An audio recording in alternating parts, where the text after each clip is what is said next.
Hi, my name is Patrick, and this is Prep Mindful, your daily video practice in mindful test prep. Coming at you today with a few suggestions on how you can influence your mind by using the body, whether that be summoning more energy or cooling yourself out. Plenty of times in high school, especially in junior year, I would find myself drowning in stress and anxiety with all of these difficult and worrisome thoughts overwhelming me. And the only tool that I knew to combat them were just different thoughts. So I would have thoughts about how worried I was that I wasn't going to get into college or something like that.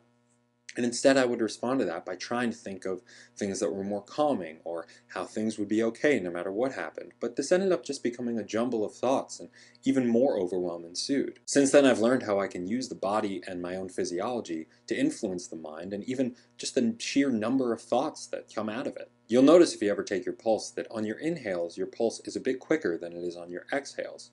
Kind of freaked me out the first time I noticed it, but then I learned that that's perfectly normal. When you're experiencing anxious thoughts, your body might be interpreting that as real stress, things that it actually has to fear. So it'll be releasing stress hormones and adrenaline and prepping you for that whole fight, flight, or freeze response. The tool of the breath can be vital for counteracting that. Exhales tend to slow your pulse down, and inhales speed it up. So if you feel like your mind is racing and that things are a bit frantic, you want to change the ratio of the lengths of your inhales versus exhales. You could do that with a simple 1 to 2, like breathing in for 4 counts and out for 8 counts.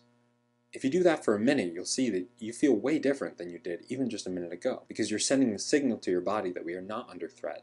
In fact, we can relax. On the other hand, if you're feeling low energy and you'd like to be a bit more up, you can flip the ratio the other way and take 2 inhales for every exhale. It looks a little silly, so you may want to do it off in the corner somewhere. Although, I suppose that would look even sillier. I don't know, do it out of sight. So that would look something like, right? 2 sharp inhales and then 1 exhale.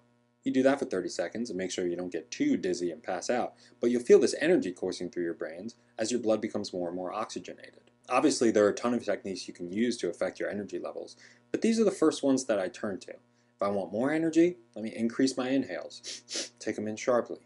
If I'd like to calm down a little bit, I prolong my exhales, make it so that I'm breathing in for a bit and then exhaling for twice as long. I do that for a minute or two, and then reevaluate to see how my state has changed. Try it out and let me know how it goes in the comments below. My name is Patrick, and this has been Prep Mindful.